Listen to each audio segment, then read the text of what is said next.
I've got a golden ticket. That's a winner!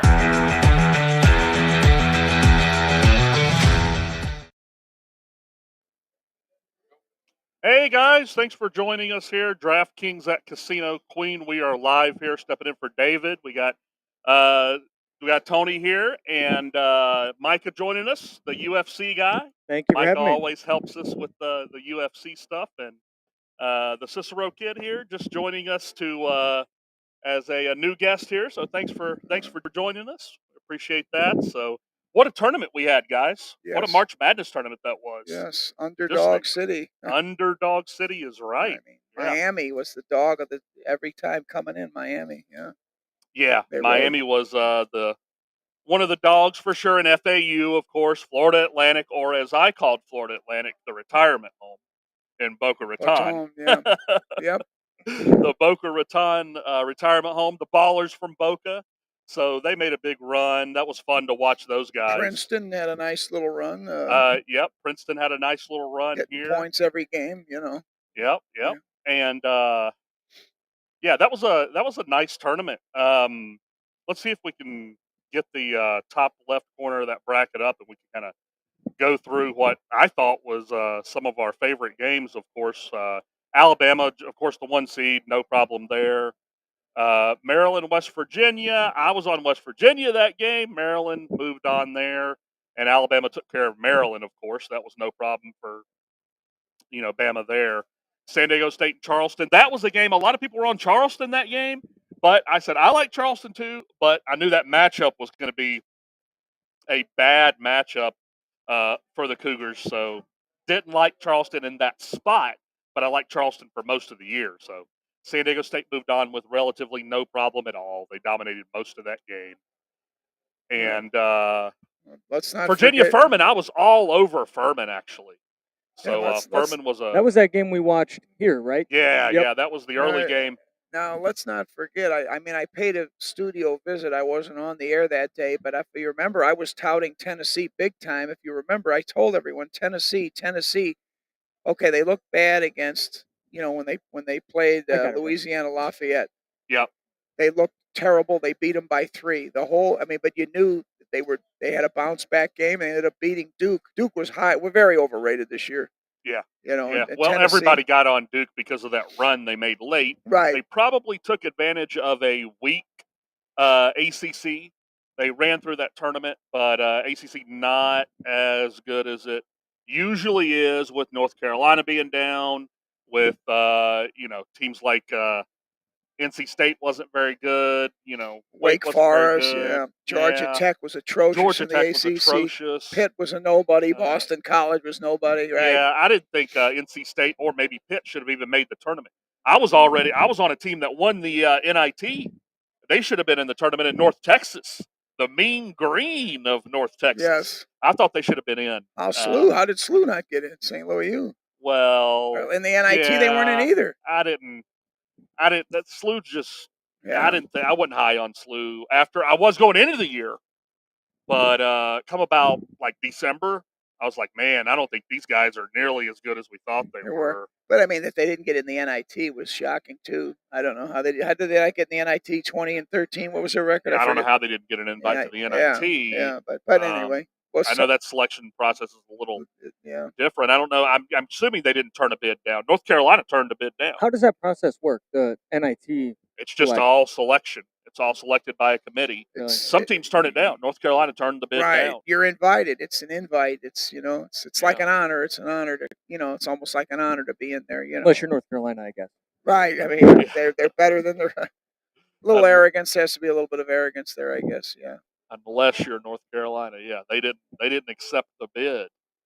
But Creighton, NC State. Creighton just took care of NC State. That was one of my favorite picks, guys. I was all over Creighton that game. Didn't like NC State at all. Baylor had no problem with the 14 seed moving on, and Mizzou got past Utah State. I liked Mizzou in that game. They took care of business there because Utah State and Mizzou like to play the same styles, and I didn't think that Utah State playing the same style as Mizzou could keep up with Mizzou. Nailed that one spot on. The next game is where Mizzou had problems.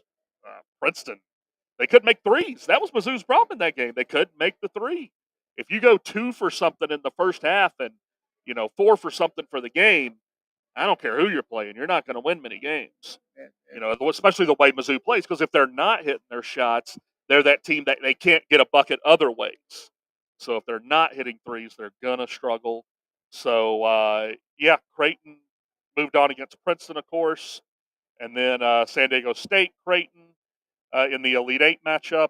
That was the controversial game, San Diego State, Creighton, Yeah, where the Creighton guy kind of leaned into the San Diego State guy as he's taking the jumper. They call the foul. A lot of people didn't think it was a foul. I thought it was a foul, but the problem with it being a foul is they didn't call it that way the whole game. right. So they went against how they were calling it the whole game, Because a and they similar called that a foul. similar thing had Yeah. happened a few minutes earlier, if I'm not mistaken, on the other end, and was not called. We should check for the record on a commercial break. What are the most 1-point games in a tournament? Look at San Diego State. They had the 1-point game with Yeah. Florida Atlantic, the 1-point game with Creighton.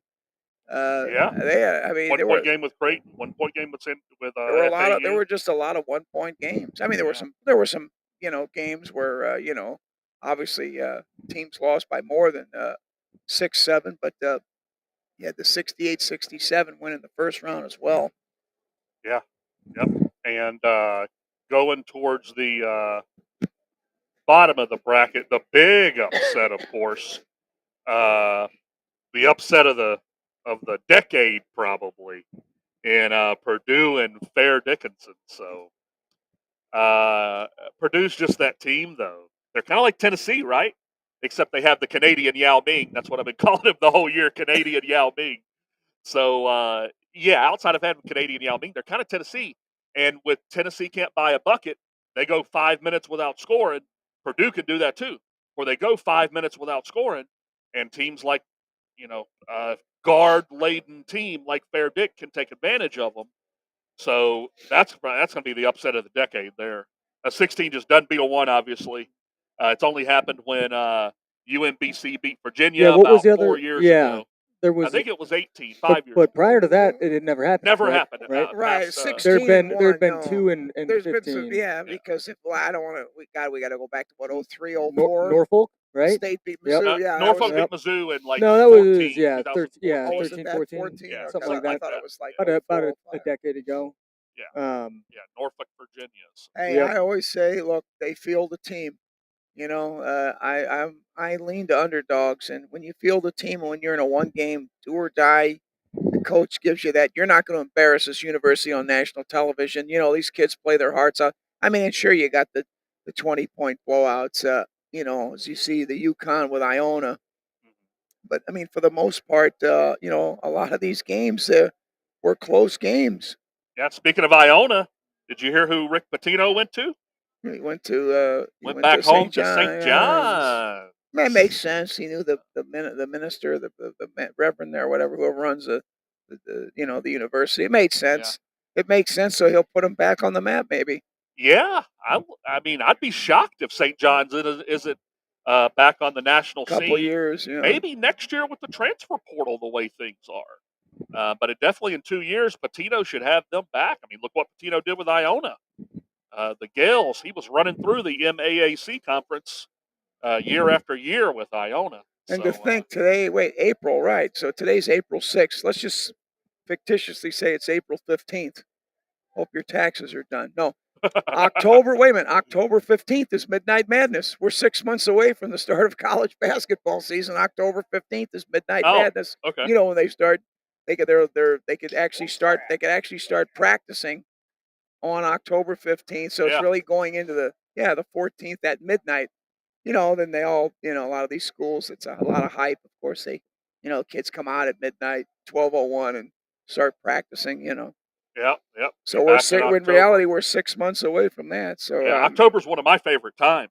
Oh, it's Well, the best you got- month. it's It's the the best best month. month. Period. The There's World no Series, college football is college in full football's swing. in full swing.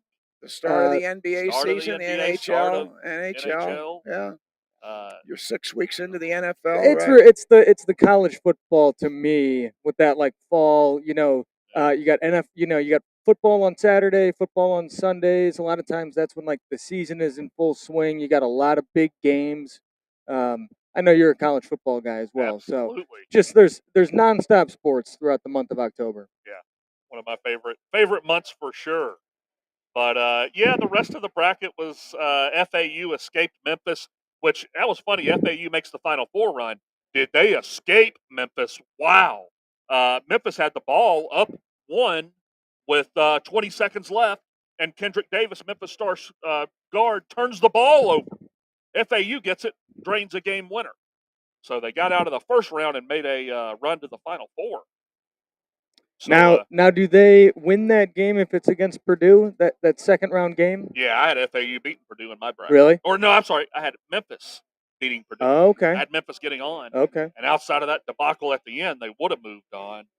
And then it would have been anybody's tournament really after Purdue got eliminated there, because you're looking at Tennessee, you're looking at FAU Kansas State. That was a great game. FAU Kansas State, the K-State Michigan State game, one of the games of the tournament, overtime game, great game with Michigan State Kansas State. Boy, that one I had Michigan State. That cost me a pretty penny. That game. Yeah.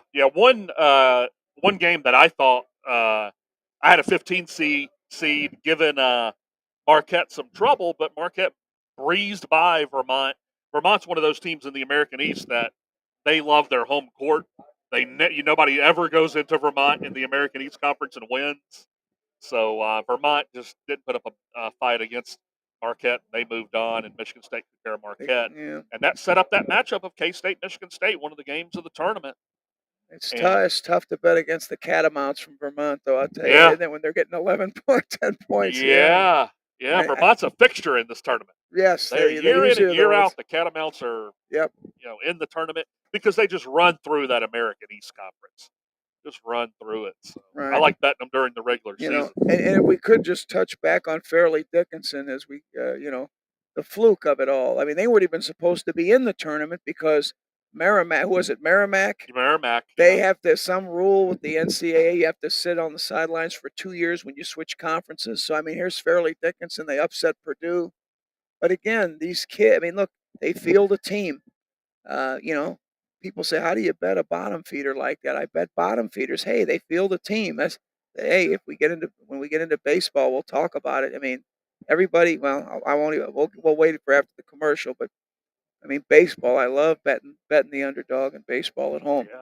Yeah, there was a dog that last year, I'll remember this one. The Kansas City Royals were going into Toronto, and they couldn't go.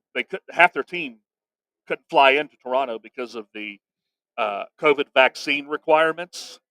So they had to call up guys from the minor leagues to make the trip to take on the Blue Jays. So the Blue Jays were minus 550 on the money line. So Toronto ends up losing to the AAA Royals. Basically. If I'm not mistaken, remember Goldschmidt had to sit out too. The Cardinals. Yeah, Goldschmidt and was it Arenado too or Pujols? But he had a good series. Pujols. Those 2 games that he played up there, he did well. Yeah. Well, they had to pitch to somebody, so it was Pujols. I remember that. Yeah. And that was about the time that Albert was making that run with all those home runs. Right. He was starting to get hot at the right. Yep. Timing. Yep. Yeah, but you can definitely take advantage of some dogs in the baseball world, of course. I don't really understand how you bet baseball. To me, that seems like one of the hard, just due to the number of games and the variability and the low scoring. It seems like a very hard thing to bet. Believe it or not, it's your best bet because you have the most statistics to go off of. You've got 162 games football. You've got 17 games. What statistics do you have? They play each division once every out of conference. They play each division every 3rd year. In other words, if you're in the NFC East, you play the AFC South, North, right? And West. Right. So you get the biggest sample size, I guess. With baseball, you've got the statistics. I mean, I love if you do baseball, I look at it. When you get a back end pitcher, a 3, 4, 5 starter on the road, you just got to chart the guy and you say, okay, this is his 5th road start. You see he's lost or whatever. He's 0-3 with a no decision. I mean, a lot of it's timing. Is the other team coming in off of a road trip? Is the guy due for a win at home or on the road when it's the back end of a rotation? You got to see, has the bullpen been taxed in the first 2 games of a series or coming off of another series? In other words, let's say your number 5 guy's coming in for the Orioles or for XYZ, ABC, whoever the team is, the Mariners. You say, God, the number 5 starter on the road, how could I bet this team plus 176? But then you see the home team's coming in off of a road trip, a 9-game road trip, and geez, their bullpen was taxed the last 2 games because their starters didn't come through. Interesting. See, all these, I guess there's I so hadn't much really with thought it baseball. through. So much But with that's baseball. good to know. But There you go. baseball is a sport where you can make, in fact, listeners, I mean, of course, you can't guarantee it, but this is where you can take $300 on a Monday and have 8 to 10 grand on a Saturday. You bet $300 on Monday. Let's just, all things created equal, it's a flat bet. Your team is plus 100, whatever, minus 105, plus 105. You bet that team on Monday for 300. Boom, you got $600 going into Tuesday. You bet the whole 600 on Tuesday on one team like a Milwaukee.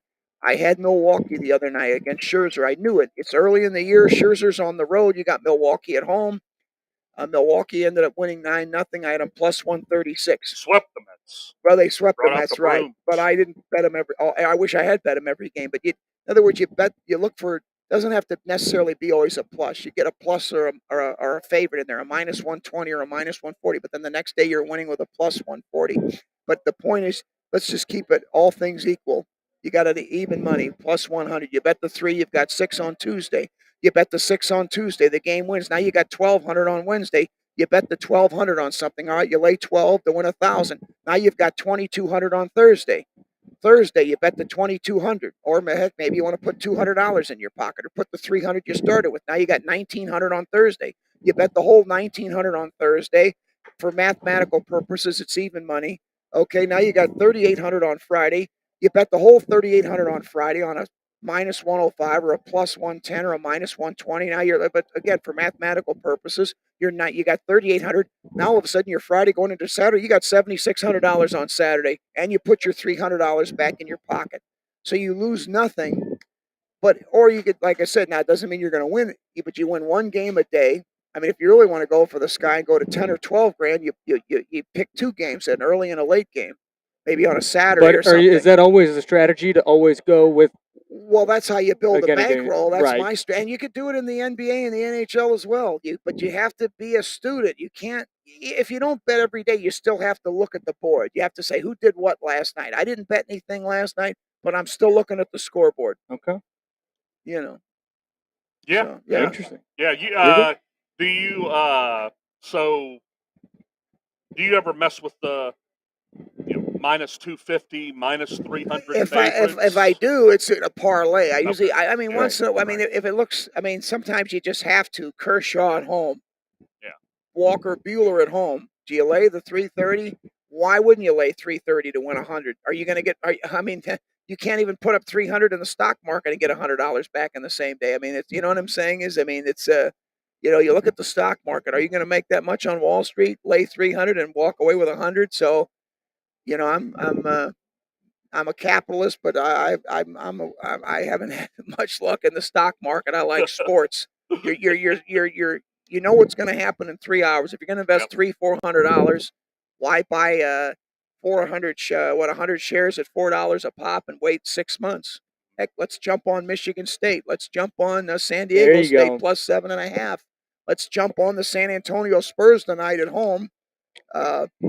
Let's jump on the San Antonio Spurs tonight.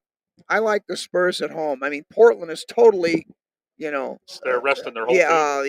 And although they have lost, I think 7 of 8 or 8 or 9. San Antonio. Portland. Yes, Portland. Yes, they have. But they're also without all their players. What's his name? They shocked everybody by beating Minnesota the other night. And they got that right. They were 16-point dogs or 18. I think it was 18. I'll actually tout. Can I tout a game tonight in the NBA? Oh, absolutely. Well, then the San Antonio Spurs, and here's why. This is the 4th meeting between Portland and San Antonio this year. Portland's won all 3 meetings. You've got a developmental league team going in tonight for Portland. I mean, Portland's totally decimated. The whole team is out. Their top scorer is out. Yep. Nurkic is out. Damian Lillard is out. Yep.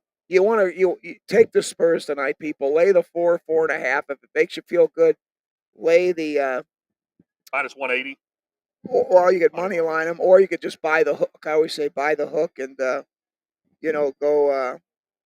But San Antonio's right now currently at 4.5. I would have to say San Antonio in the under And tonight. that's a 7 o'clock start, Tony. That is a 7 p.m. 7:05 Central Time. Yes. Did you have any money the other night on the Bulls or Atlanta on Tuesday? Last night on Was Atlanta? it Against the Wizards? I lost. No, I had no, the no, no. Wizards. I had the Wizards plus 10.5, and they didn't. The Atlanta covered. No, However, I I'm do thinking like on on What? Tuesday night. Yeah, the on Atlanta Tuesday, Hawks. Hawks versus the Bulls. Yeah, No. Hawks Bulls Tuesday. No, they were Yeah. on. They were on the road. The April Hawks. 4th. Yeah, the Hawks Hawks. Bulls. Hawks Bulls. They were on the road and won. And no, I did not have that. Okay. game. I was at that game, so that's why. Oh, I, really? Oh, okay. That's why I In asked. Chicago. All right. That's why I'm wearing. I got to represent my Yeah. hat, you know. Okay. Okay. Yeah, well, Yeah, I had, 91, 92. I That's like right. Yeah. no, I had Washington last night plus 10.5, and they didn't get to the money. 11, and they didn't get there. I figured division rivals. However, I really like the 76ers, which that game tips off in about 20 minutes, 25 minutes. I Yeah. believe it's at 40 after. Oh, it's in 10. You got 10 minutes, folks. But I would not lay the 3. I would money line Philly. You got two teams that are jockeying for position. They're right behind one another in the standings. Miami, they're also on back-to-back nights. Miami tomorrow. Let me check the docket here. But Miami tomorrow, I believe they play Atlanta. No, they play Washington. I can see Miami going in with a little bit of momentum. It's not a huge flight from Philly to Washington, D.C. Yep. I would have to say Miami wins in the matchup of division rivals in that NBA Southeast, but I got to go with Philly tonight. They're at home. Then you take the Hawks tomorrow, and you catch Philly with weak legs on back-to-back nights at Atlanta. I would definitely go with Atlanta Hawks tomorrow, but I would go with Philly at home tonight. I mean, again, they're jockeying for those final positions, and most definitely those San Antonio tonight. That would be the play of the day. San Antonio Spurs all the way. So Tony, how do you, for the listeners who don't know you, how do you know all this? I mean, you're Well, I seem to be an encyclopedia. with, I lived in Vegas for a little over 4 years. I used to work for a sports handicapping service. And, you do it day in, day out. Now, I mainly dealt with the 4 major sports, NBA, Break it down, NHL, take it off. okay. NFL, and MLB. Okay. And then, usually I did college late conference play. Once you see where everybody is, I jump into college basketball in kind of late January or February. Once the paybacks come in, the revenge games. In other words, let's just, for example, say Miami of Ohio is playing Kent State. Usually in a conference like that, they split out at home. I mean, unless they're an atrocious team, like, they only win 3 games, or they're really bad, like Austin P. Governors or something like that, or they're really, really bad Or team. IUPUI. Yeah, something Yeah. like that. But usually when you're in a conference of, a moderate conference, I mean, the MAC isn't too bad. We're talking about Bowling Green. I'm just using that as an example. Another Missouri Valley Conference, Missouri State, SIU, Carbondale. That's where they split out on each other's court. You got the Evansville Purple Aces, the Illinois State Redbirds. So usually I wait for the first game and see how that goes. Now, if it's a bad team and if they don't cover at home, or they cover at home, then on the road they're not going to cover. In other words, they might play their hearts out, whatever. They're plus 10 at home against Valparaiso or whatever, and they cover at home. And then I'll tell you, a team who did good this well against the spread was the Western Illinois Leathernecks, if you followed them. Oh, they did. That's Trent Western Master. Yeah. Western Illinois. Yeah. No, I Western didn't. Illinois. They had one of the highest The scores in the Leathernecks? country. The Leathernecks. Well, of I have Western not Illinois. heard of this mascot. Trent I Master could tell you every was mascot. one of the best guards in the country this year. Seemed like he had 30 points a game every game. Well, The guy just tore up the country. Hey, can we have a trivia question, and when we have to wait for the break to answer it, or what? I mean, here, like, everything has an S. Well, we were talking about the Leathernecks, Yeah. the Kent Sure. State Golden The Flashes, Golden Flash? whatever, Team this year. the Portland State Vikings, the Cleveland State Vikings, Cleveland whatever State it is. do you know like the Detroit Mercy Titans? okay, what is There are the 6 teams. Go ahead. what's the name of the Timberwolves mascot. You know? The Minnesota Timberwolves? Yeah. What do you mean? Name Their mascot? Oh, Yeah. that I don't know the name of Okay. the mascot. Don't know that. I don't know. That What I'm is a- saying is the trivia. Like, or do you know the name of the Bulls mascot? Benny the Bull. Benny the Bull. Oh, That's okay. right. Oh, okay. Okay. That yeah, like the Philly finale. Okay, I understand. Yeah, No, or no, the mine, Cardinal mine, Fred Bird. my trivia question was this, and maybe we'll give everyone to put their thinking caps on. Yeah. We'll get the 800 line going here for everyone. Anyway, they get free parking at DraftKings. Okay, that's what you win, free park. But so there are 6, I believe, NCAA Division Men's League Division 1, and they don't. Their mascot does not end with an S. In other words, we just mentioned the Western Illinois Leathernecks, the Denver Pioneers, the Missouri Tigers, the Auburn Tigers, the LSU Tigers, the Princeton Tigers, whatever, the Yale Bulldogs. What So team? there are 6 schools. Well, or you could that say they're 7 because two nicknamed- of them share one. Tulane. Tulane are that's right, the Green Green Wave. Wave. That's right. There's no S. All right, there's one. All right, so that's maybe 7. Okay, that was Yeah. one. Tulane Green Wave. I mean, do we do it now or do we just wait and we talk NBA? I mean, you want to let's just rattle them off while it's on the top of let our me head. let me think for like give me 2 seconds to think about it. All right, go ahead. Okay. But you're right. The Tulane Green Wave are one. Illini. The Fighting Illini. Yeah. That's it. There's Hold on. 2. That's it. No S there. Give me a second. I should know this. 2 Hold on. schools share one of them. Can I say it? Go ahead. The NC State Wolfpack and the Nevada Wolfpack. Oh yeah, Oh, dang it, Nevada. the Wolfpack. Wolfpack. Everyone should Wolfpack, know No that. S. Wolfpack. So Hold on. That's 4. Hold on. Give me a You second. said Tulane and the Illini. There's got to be some Give me a private, second. the private schools in there. The Well, Uh, one is a Ivy private. League. well, One is private. Yes. hold on. One of them is very on. popular. Roll Tide, Crimson Tide. Alabama. That was Alabama Crimson. I was Tide. thinking about it, but for whatever reason I didn't say it. That's stupid of me. As someone who Alabama went to Crimson Auburn. Tide. I'll even help some people in upstate New York named the Orangemen of Syracuse. That's yep. Okay. All right. I was gonna say something men, one and of I was trying to think One of them's such an oddity. University of Wisconsin, Green Bay, the Phoenix. Oh, the Phoenix. Oh, They're one that's of the worst. that one of the worst doesn't count. basketball That doesn't schools. count. It's Division 1. They're one of the 363 basketball. One of them schools. that I'm gonna Oh, sorry about one that. of them I'm gonna leave it alone. I'll let you guys. I may have forgotten one, but let's see. We got the Tulane But the Irish. Greenway.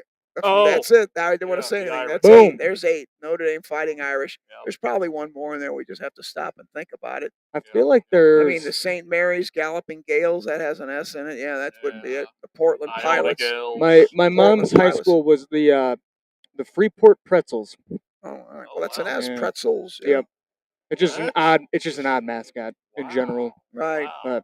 Looks like David's chatting in the chat, guys, and And he's got an answer. One we missed, I well, guess, of the David's 8. talking about the tournament upsets we were talking about. Said Virginia's loss to UMBC isn't the biggest upset loss in that school's basketball history, probably, because in 1982 they lost to Chaminade as that was the Virginia, number yes. 1 ranked team in the country. Yeah, Virginia. So, yeah, Chaminade. What is there? That's another school. What's their but nickname? they're not Division 1. they're not Are they anymore? Division 1 anymore? I don't know. That I don't know. But Let me see here. we had Chaminade we nickname. had 8 of them. We had 8 of them. We named 8 of them. I mean, 2 Yeah. are we know 2 are the Wolfpack, Right. the Fighting Illini, the Irish, the Orangemen. Green Wave, the Orangemen, Tide. Alabama Roll Crimson Tide. Tide, the Irish, the I think Orangemen. there might even be some, 8, I the feel Orangemen like are 8, there's the some more. Wisconsin Phoenix, Green Bay. That's 9. I think that's about all. I think we've I'm spent only enough counting to time 8. on that. Sienna. Oh wait, what Miami about- is Miami the Hurricane, aren't they? Yeah, They're no, it's Hurricanes. yes, that's Hurricanes right. with Yeah, an S, Hurricanes. I was thinking that as well. Um, But I still feel anyway, like there's there like, might be one. Cardinal. The Stanford the Cardinal. Stanford Cardinal. Oh, yeah. there's no S on No that? S. Yeah. Oh, I didn't The know. Cardinal. You got me on that Good one. catch, David. Yeah. Okay, there we go. Yeah, All right. Stanford. That's Well, another there one. you have it. And here's another one that's thrown me off over the years too. There's I think 5 schools that are named after a color. Like they're the school. Like I'll give you one. Obviously, Well, Micah. Tennessee State Auburn Blue. is a color. Okay. Brown University. Oh, that way, not the is blue, a Okay. not color. not the like the Tennessee or no, No. Middle Tennessee State Blue Raiders, not that. No, Okay. So it's actually Their the actual name of the name of the school. school is after a color. So, boy, So that's a Brown harder University, Auburn University. wow. University of White. No, I'm kidding. That, man, shoot, Alright, well. that's harder than I because you Yeah. took the only two that I could think of would be Navy. Brown. Orange. Navy. What about Navy. Orange The County? naval. Orange Navy. County Community College in Los Angeles, like Greater. It's got to be Division One. Orange. Oh, okay. We Orange got to County. have D1 schools. I'm kidding. Okay. Naval, the Naval Navy, Academy. right? Yeah, Navy. Navy. Okay, makes Navy. sense. Navy. Sienna. Is that a color? Sienna. Yeah, Sienna Siena's a color. Saints. Yeah, the Sienna sort of. Saints. It's a color like, Is that you a see like Jesuit on like school? a expensive, like No, an Bennett, overpriced Bennett, what are they? T-shirt. Oh, Franciscan. Right? Like that's It's way off the color wheel. right. It's but just it's like on it's like there. a $50 green T-shirt, but it's called Sienna, so they get to charge $50 for it. All right. That's Exactly. So those are things that's always thrown me off. So Okay. that's a cool topic to always get into. But that's some good trivia. yeah, Well, it looks I like mean- the Masters. We got the Masters teeing off today too, guys, and Tiger finishes at 2 over on the day. He's not out. He's down, but he's not out. He's down, but he's not out. You know what he was at one point? 8 over. Slow start. He was 8 over at one day. So his card, trying to pull his card up here for the day. Looks trying to get it pulled up, but nevertheless, he got off to a rough start because I looked at the board early and he was 8 So- over. And so who's in the head there for the green jacket right now? Well, first round leaders we got. Is Holland. everybody done? Yeah, it looks like everybody's finished for the day. So Graham, Victor Holland. Hovland, Hovland, Hovland, Rahm, and Koepka and Young are and tied Young. for first. So round one leader bets. If you had Hovland, Rahm, or Koepka, you got three-way tie there. Boy, I thought you'd think Corey McIlroy would be in the top 10. He's not even in the top 10 right now. McIlroy is. Let's see here. McIlroy tied for 37th even par, so obviously Okay, not he's out of not it by out. any. Hey, Russ. Yeah, he's not out. Okay. Yeah. Wow. Yeah. Oh, wow. McIlroy even par. Dustin Johnson at 1 under. Hideki Matsuyama, a former champ of the Masters, 1 under. Fred Couples coming back from the retirement home. He's tied for 26, 1 under.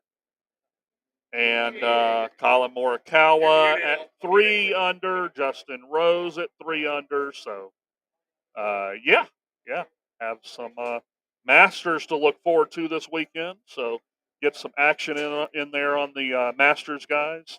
Xander Schauffele, a big favorite, 4 under.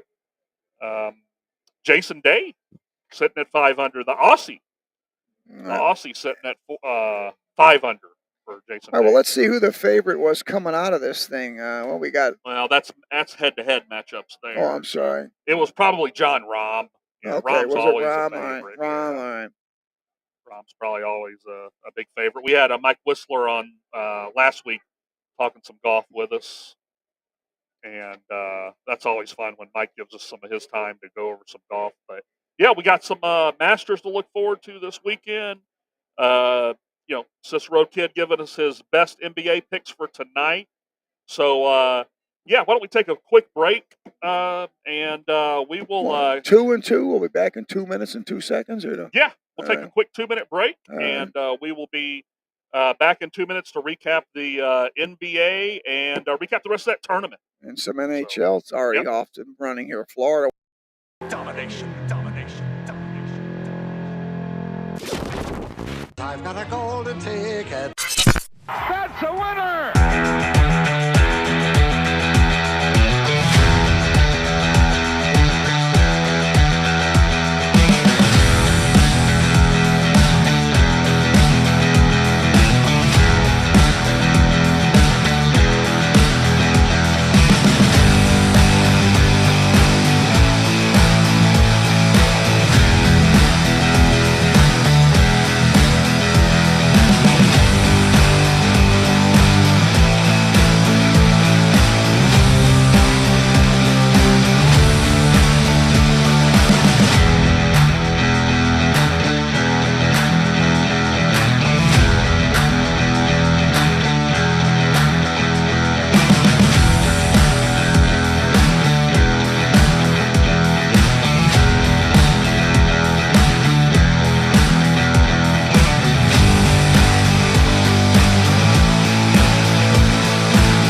right, guys, and we are back here, and let's get into the rest of this tournament. And looks like let's see where we led off at. Let's see here. Yeah, it looks like Purdue and Fair Dick. We were in that region. Recapped that, and yeah, my favorite regions was the bottom right side of that bracket, and scroll up a little bit, and How about those Razorbacks, huh? oh On yeah, that side of the bracket. yeah. I thought Arkansas was going to be that team to kind of move on, but they ran into the buzzsaw. Arkansas did. The buzzsaw that's UConn. Well, they didn't really have an easy go. I mean, Yeah. coming off of Kansas. Yeah, UConn was just a buzzsaw. Yeah. They just slashed everybody in that tournament. Soon as they beat Gonzaga and held Yeah. Gonzaga to 54 points, That was which was has telling. not been done in my lifetime, I don't believe. I said they're going to mess everybody up else up in this tournament. They're just going to run right through them, and nobody's messing with them. And I said after they beat UConn beat who did they play before? Miami. When UConn beat Miami by 13, held Miami, another high-scoring team, to 59, I said, they're going to mess up San Diego State on Monday night. I said, that line's going to be 7, Mhm. and they're going to win by 15. They won by 16, Yep. and the line was 7.5. Yep. So we hit that one right on the nose. I did get a nice middle on that game, guys. I got over 132, okay? Okay. Live under 138. Oh wow. Hit it 135. When I did hit both you of those. when did you place the live? Oh, when they started scoring at the beginning of the game. Okay. So they scored like 18 points in the first 4 minutes. Okay. Yeah. So which So is a huge then- pace. Right. So I took the under 138.5 at that point. Got And it. I said, Micah, that San Diego State's going to slow down. They can't keep this pace up. They don't score in the 70s. Yeah. They can't score in the 70s against a team like UConn that's held everybody to 59 or less. Yeah. So, yeah, I got that right. They slowed down, hit the middle on that, the over 132, the under 138. So that was great. And I had UConn minus 7.5. So, and I had some UConn first half -4. Yep. Hit both UConns and the over and the under middle. So it was a great championship night for me. So that was great. So yeah, UConn just blitzed through the tournament though, guys. Not much of a surprise. The Razorbacks got by Kansas, of course, but yeah, Razorbacks ran into UConn, and yeah, it was a UConn tournament. Yeah, and anything's possible in this. I mean, you know, especially when you're gambling, expect the unexpected. But you know, who expected overtime with Michigan State and Kansas State? I mean, I lost a lot on that one. I had Michigan State. Man, I mean, the whole world was on Kansas State. Then everybody had Kansas State, and what do? They go and they lose. Yeah, You know, yeah. I mean, Kansas State the loses next to game, FAU. Yep. Yeah, I mean, FAU scores 79. A big scoring output Yeah, by yeah. FAU. Was that the most they scored, at least later in the tournament? Now. Yeah. Yeah. Looks like FAU's they scored. I think. Let's see, 66 against Memphis. Yeah. 78 against Fair Dick, and 62 against Tennessee. Yep. 79 was the most they scored. Yep. Yep. Yep. But we had another classic matchup in the tournament with Gonzaga UCLA. So they have had some real good games in that in the tournament over the years. UCLA Gonzaga. If we could watch a UCLA Gonzaga basketball game once a year, that would be can't miss TV there. Yeah, it was a good game. It was a good game. Gonzaga UCLA. That was had a very bunch good of game. those. Yes, a very good game. Yeah. But after that, you know, like I said, UConn just ran through the tournament. I was on UConn like December. They were undefeated. And then in January, they started falling off, losing like 3 in a row and losing 5 out of 6 and stuff. And they lost to St. John's. And I was just like, man, what is happening to these guys? So I fell off them in January. I was on the doubt train for UConn in February. UConn started choppy. That's right. They started out choppy. Where Florida Atlantic, I mean, what they won 21, 22 in a row. Yeah, FAU just. I think they lost to UAB. Hey, Conference USA! What a conference that was this year. North Texas wins the NIT. UAB gets to the final of the NIT to play North Texas, and the Charlotte 49ers win in the CBI tournament, which is just a college basketball invitational tournament for the other teams. So, yeah, Conference USA having 3 champions. So, what a year for them. FAU's moving conferences though. Where are They're they going? moving to the American Athletic, the AAC, with Houston, Okay. Tulane. That seems to make sense. Yeah. Yeah, I mean Yeah. it's a bigger jump Yeah. for those guys. I understand there's a money perspective, Right. so Right. it's I a mean, money they're perspective. on the map. I think it wasn't. It was a decade ago that they were just tune-up games a lot of the Yeah. time. I mean, and maybe they've been on the map. Maybe I'm misspeaking, but No, it yeah, seemed as they're though launching themselves on the map for sure. Yep. But yeah, it was a fun tournament. We're going to have some other tournaments coming up: NHL playoffs, NBA playoffs. So we got That's some playoffs for sure. Who's fighting for position in the NHL? Tell us about that a little bit. Well, Florida tonight, they lead 1-0. They're at home. Now they are at home 1-0 to Ottawa, but Yeah, that one's underway. they're Florida. yeah, they're in a must win. Buffalo, they're on the outside looking in. I mean, Buffalo's got 6 games left. Ottawa's also kind of they're on the bubble. Buffalo, Ottawa are bubble. Florida's kind of controls their own fate. They do have the same amount of points as the Islanders, and they're 1 point behind Pittsburgh. Yeah, the Panthers on a 4-game winning streak. They're at So they've home won 4 in a tonight. row. They're at home tonight. The Islanders. What team is going to show up there again? The Islanders. Who shows up for them? They're playing Tampa Bay tonight at home. So we'll get a we'll scoreboard watch. We'll be watching that. I guess here for the next for the remainder of the show. I mean, Pittsburgh is at home tonight against Minnesota. Minnesota's Yeah. in. Thanks to the Panthers' recent hot streak, the Penguins are now on the outside looking in. Yes. Yeah. So Pittsburgh's going to have to play desperate hockey for the next 10 days to get into the playoffs, really. And I don't think anybody would have thought Pittsburgh would have missed the playoffs. Not at all. No, I mean they're a perennial, at least in the top 8. Seattle kind of sealed their fate 2 nights ago. Boy, they had a big 8-1 win. Yeah, the Kraken. The Kraken. Kraken. Kraken. They had a big win. Who came up with that name? The Kraken. I love it. I think The it's fans. The fans. I think it. Oh, yeah, it was okay. the fans. It's a sea dragon. It's a sea dragon. It Yeah, has something to do with yeah.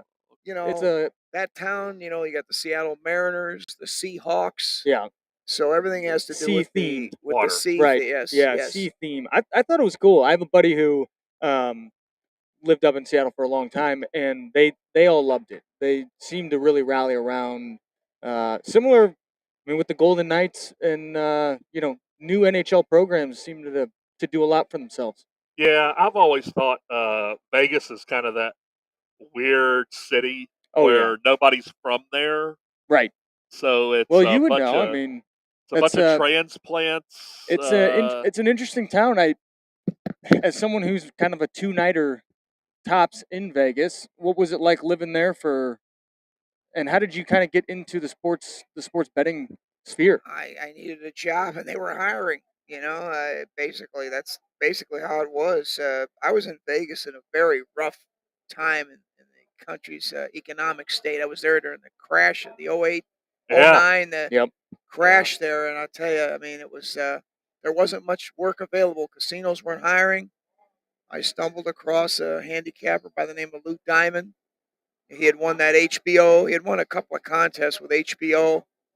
And I worked for Jimmy Spats as well. I worked for a couple of them. I worked for VIP, and I tell you, it helped so much as far as betting, following a team. That's where you learn that hey, you're not going to bet this team every night, but that's the key. Anyone who's listening in, you follow a team, whether it's the NBA, the NHL. Okay, you say I'm going to follow the Nashville Predators. Here they are. They're at home against Carolina, and look at the value you're getting tonight. They're plus 170 at home. I mean, I think they could beat Carolina. If I'm not mistaken, Carolina's on back-to-back nights. Yeah, Nashville was a team that went to Boston as minus 350 underdogs and beat the Bruins. Well, that was a hell of a finish because it was 0-0 for the longest time. Nashville scores a goal to go up 1-0 with about a minute and a half left in the game. Boston ties it 1-1. Looks like we're going to overtime. 5 seconds left. Nashville scores a goal on the road to win it. Yeah, 2-1 in Boston. and that's a team that is tough. Yeah, it doesn't look Yeah. like anybody's messing with Boston this Yeah. year in the Yeah, playoffs. I mean it's that no. team just running through the Now, whole world. but again, NHL, the second season. Now you're talking about Yeah. a 7-game series. So let's say Boston does face Carolina. They face, somebody like a Toronto, which they're playing tonight. In a 7-game series, when that rubber bounces, anything's possible. But you have to. I mean, how do you not like Boston? They started out so hot, but I think they are. Carolina, the Rangers, Toronto can beat them. I think. Don't crown them. Yeah, I don't want to crown Boston yet. But no, yeah, they're definitely. That goal differential is Yeah. just Yes, they got great. jumps off the page at you. They have great goaltending. Going back to the, we jumped on how Nashville was an underdog tonight. I spoke to Dave the other day. I mean, I told him I had Chicago. I knew Chicago was going to go in there and beat Calgary. Calgary had come off of a road trek, and it was just the line was way out of line. Chicago was plus 346, and it just when someone's in a must-win like that. I mean, Calgary, they're in a must-win again. Calgary. Now they're not on the docket tonight. Calgary's got 78 games. Nashville has 2 games at hand, and one on Winnipeg, a game at hand, which they're making up that game tonight at hand because Winnipeg is Winnipeg on the. I don't think is Winnipeg on the board tonight, but Calgary is not on the board tonight, and neither is Winnipeg. I mean, Nashville is they are in a must-win, but they're at home. That's the key. Another thing is I like when I hear that at home. Chicago, that game was, I don't want to say it's a fluke, but it just, again, it's all the elements are right. If you're mastering the materials, if you're studying this every day from October, and you say, okay, let's look. Here's another thing to look at. A team like the Blackhawks, Phoenix, or the Arizona Coyotes, a bottom feeder, you're going to get about 9, 10, 11 road wins out of them. You look at that home and road record. Look at the home record. Look at the road record. For example, tonight, let's see what's a late game here. The Kings. All right, the Kings are 20-12 on the road. 20-12, 5 overtime losses and a shootout loss. Yep. That's a very good road record. I'd have to lean Vegas in this one. I really haven't handicapped this game, but we could do a quick cap on it. And let's see playing? Kings are at Vegas now. At Vegas. Now remember, Vegas is coming in from Nashville, so and Minnesota. So they had a 2-game road trek. They were at home. They beat Minnesota. Then they did a home and lost. And they beat Minnesota 4-3 in a shootout. Okay. Then they get on. They get on a plane. They're on back-to-back nights on the 3rd and 4th. Then they go to Nashville. They get on a plane, go to Nashville. They lose 3-2 in overtime. Now they have an off day, but again, they come home. They play with the kids. A little jet lag maybe. But what about the Kings? Where are they coming in from? That's what I look at that. Okay, now the Kings don't have to travel as far. They were at home. The Kings were in LA on April 4th with an off day. They lost to Edmonton 3-1. But how did they lose to Edmonton at home? Well, they had come off of a 4-game road trip. And they went 2-2 on that road trip. They beat Vancouver, Seattle, then they lost to Edmonton, Calgary. So they were up in the Pacific Northwest and went 2-2. They come home, lose the game. So now what do you do? And that's why you got a line of a -120. You got the 1 and 2 seeds in the Pacific Division. I believe they're 4 points are separating them, isn't it? If you got there it is right there. Okay, so you've got 4 points separate. The Kings don't win here. You'd have to say that the Knights probably that gives them that 106. It puts the Kings. They'll still be in the playoffs, but it puts them out of the running for the number 2 seeding because the division leaders get the 1 and 2 seats. In the seems like it's been a while for the Kings, hasn't it? Yeah, the playoffs. Right. They've been kind of out of the playoff picture there. So now I'm going to look at the season series here this year. So here's what we have this year. Vegas with a road win. Vegas with in LA with a. I'd have to go with Vegas tonight. Just they're at home. You got both teams are a little bit of road weary, and it's a taxing NHL season. We're closing out Yeah. the year. But see, They've stolen one on each other's rink. The season opened with Vegas beating the Kings at LA 4-3. mhm. Then the next game, LA won that at home 4-2. Then Vegas went in January 7th, and they beat Vegas on their rink. So I'd have to say 4 games. The gambler that I am, I'd have to take the home team and go with Vegas tonight and say they split the season series, division rivals. They go 2-2. You're not laying a lot. You're not investing a lot here. You got a but minus aren't 120. the Knights coming off of They are coming in from Nashville, and this is their third multiple? game in Yeah, 4 days. But again, you just like them at home the to Kings, split. this is also the Kings 3 and 4. They played on the second, off on the third, 4-5. I'm sorry, this is their 3rd and 5 and a 3 and 4. I just have to lean Vegas. I'm going to lean to the home ice and the home team and the home crowd. Vegas is a little bit more solid on paper, goaltending, and I'm going to look at those statistics that come into play. You'd asked about how does someone bet baseball? Well, of all of your sports to handicap, baseball and then hockey would be your second because you got 82 games Right. to look at, and then To it would evaluate. be NBA. Even though you deal with a spread with the NBA, you've got 82 games to look at. Again, and the travel patterns with the NBA and the NHL are very similar. The way they play is very similar. In other words, they play like the Lakers and the Clippers. The Lakers and Golden State, they play each other 4 times in a season. Again, same division. Sacramento plays, Phoenix and the Mhm. Lakers 4 times in a Right. season. NHL is structured the same way. The road trips are structured the same way. When you see, we'll make an example of the Knicks and the Rangers. The Rangers go on that West Coast Pacific road trip. They play Calgary, Edmonton, Seattle, Vancouver, San Jose. They get on that plane. They come back to NYC, Madison Square Garden. They usually lose that first game after a long road trek like that. The same is true with the Knicks. The Knicks go on a West Coast road trip. They play Golden State, Portland. They bounce back down to Sacramento. Then they play like maybe the Lakers and the Clippers, and maybe a stop in Phoenix or Denver, a 6-game road trip. They come back to NYC, to Madison Square Garden. I'd take the points with the visiting team. Unless the visiting team's the favorite, I'd lay the chalk on something like that. Again, a long, taxing season.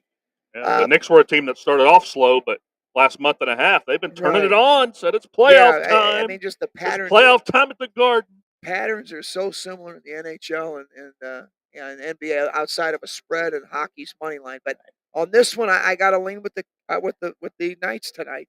I see them splitting the 4 games, division rival. Knights top of the division. If it makes sense, yeah, do it. The one thing that stands out to me more than just looking at these stats is Edmonton. the goal differential for the Bruins, and I know I already brought it up, but the Yes. fact that their differential is 120, so they've Jeez. scored 120. Yeah. But the next closest is like in the 50s, which is crazy. The amount that they're scoring and the amount that they're not allowing their opponents to score It's the goaltending. comparatively. They got awesome goaltending. Yeah. They have Yeah. awesome goaltending. Are they kind of a young team at all? Boston? Yeah. No, they got their season. They've got a mix of up and comers and veterans. No, Boston really is a very well-oiled machine. Now, remember, they did start out hot, and here's Toronto. They're jockeying, even though Toronto's 22 points behind in the standings. You see, they're scoreless in the first. Toronto's going to throw everything at them, but the old saying, and the kitchen sink tonight. I mean, they want to prove they can hang with them. It would have been a good under bet tonight. I didn't handicap it, but here's Florida. They're up 2-0 and a must-win at home. Again, at home. Here's another crazy thing I do. Like, for example, the NHL sheet. We got 1, 2, 3, 4, 5, 6, 7, 8, 9, 10, 11, 12, 14 games. Wow, we got that many games tonight. 1, 2, 3, Wow, 4, 5, just about 6, everybody's 7, 8, playing. 9. I look at the board, and this is December, January, February. You look at the board and you say, okay, we got 14 games on the slate. So what 5 road teams are going to win tonight? I look at the board and I say, well, somebody's got to win on the road. Who do you catch coming off the road trek? And I look at that board and I say, for example, Detroit, I believe, is coming off of a road trek. They're losing. Of course, it's not over. They're losing 3-2. You look at a lesser team or a bottom feeder like Montreal, they're losing at home. But you look at that board and you say, what 5 road teams are going to get to the money tonight?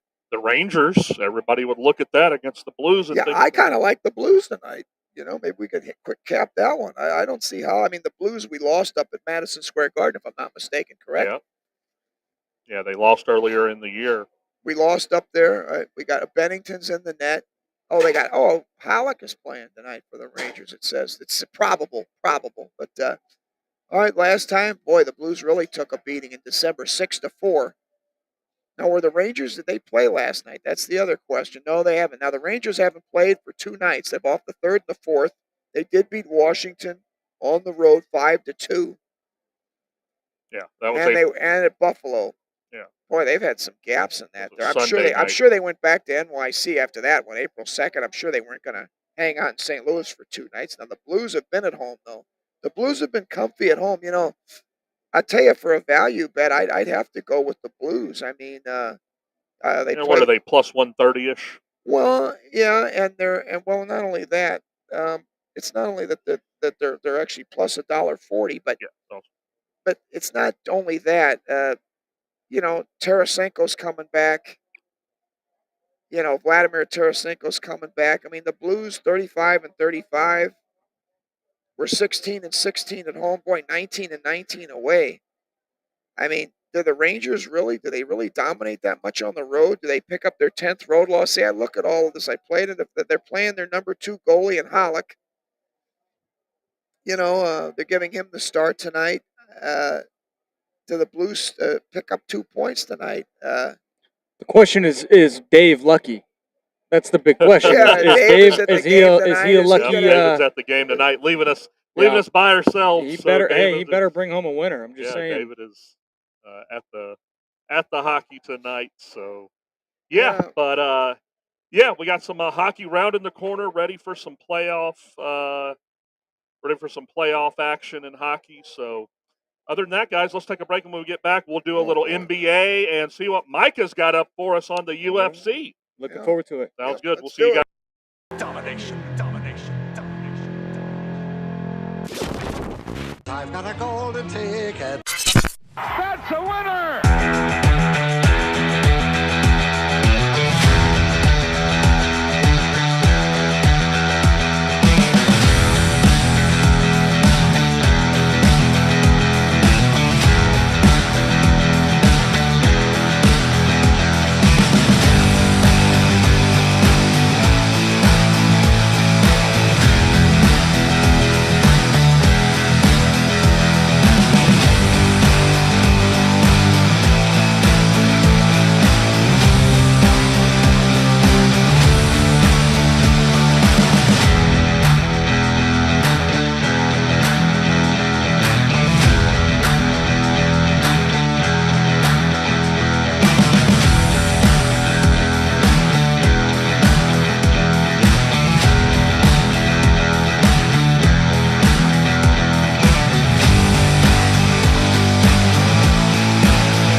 All right, and we are back here at DraftKings at Casino Queen. Cicero Kid joining us along with Micah. And, looks like we got some NBA action to get into. So the playoffs for that are just around the corner. I think there's just a few days before the NBA starts. So it's kind of the usual suspects at the top here.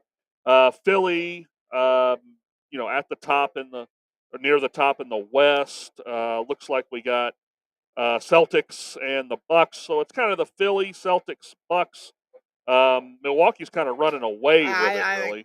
Milwaukee's going all the way now. They're healthy. I mean, God, they're covering the spread.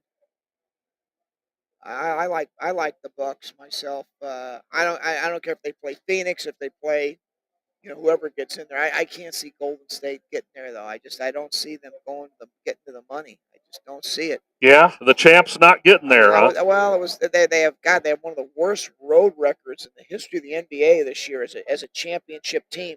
They're like, well, here I'll tell you right now what they are on the road. Golden State on the road this year, they've won like 9 road games, maybe 10 Wow.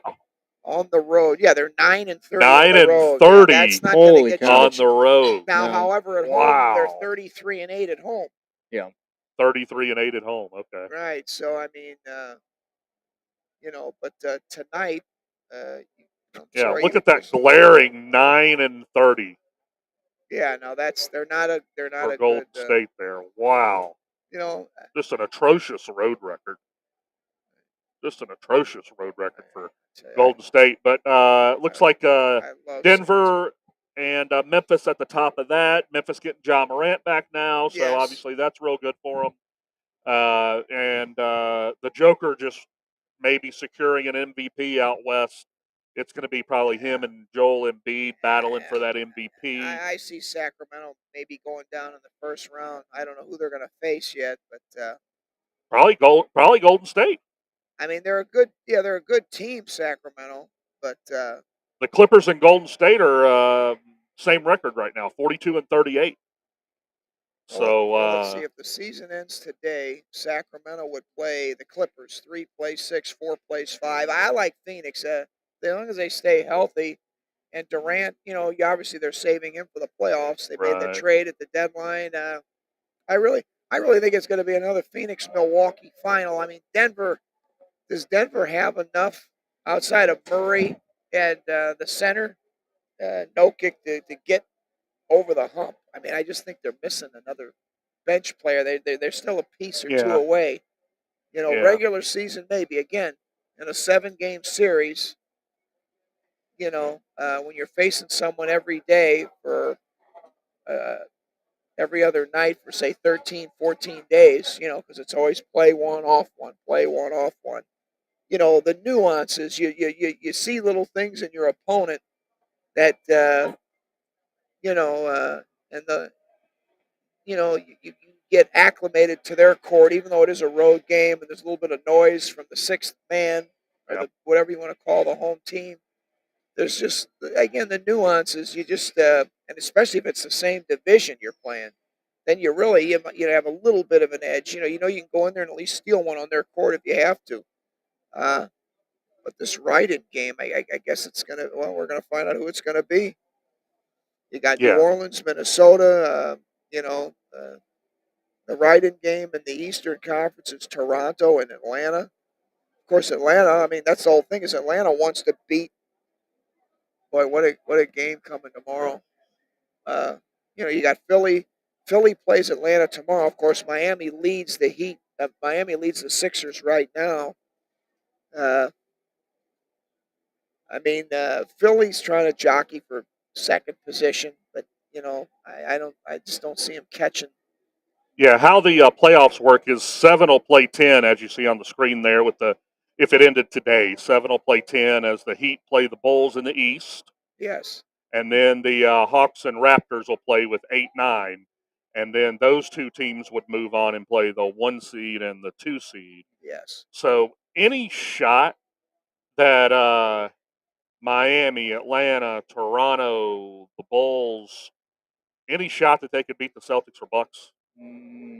Hell no. No. The Heat could put up a little bit of, I could see the Heat maybe going 6 games with both of them because they do field decent team, but it's But I mean, again, we still have, I think, what 5 games left, and less than that, maybe 4 in the NBA. So, Yeah, with that being said, yeah, 3 or 2 actually, depending on schedules, but it's 2 or 3 right. games So, I left. mean, do the Heat, do they flip flop with Brooklyn?